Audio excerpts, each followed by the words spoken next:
Odonjo weche mag tuke tim Kenya mabiro ringo ng'we kinda e piem mar Olympics obedo gi winjruok mar timo orako ma kanyakla kuom jumbe 8 mondo gibed gi winjruok e tielo del gi paro motelone tukego ma ibiro bagi boma ma Paris e piny mar France. Orako makende ibiro tagi kocha mopogore opogore manigi lony mararieya kotelnegi kod kocha Patrick Sang. Riwruok matayo piem mag Olympics pachoka Noke biro chiwo sir ne jotugogo mar neno ni ikruok margi ok obedo kod ng'ikruok. Riwruok mar NOK osebedo gi romo gi jotugo mabiro ringo e ng'we mag kinda.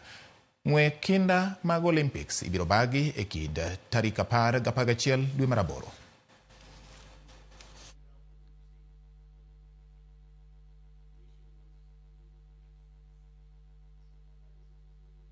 Three of the athletes who are in the team also took part in the Olympic Games in Tokyo.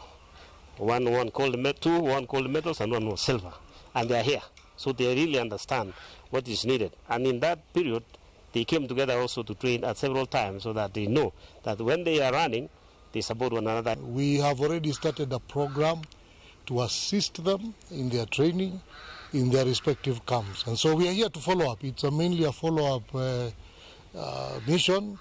We want to listen keenly, because these are the people who are going to participate, and they are going to bring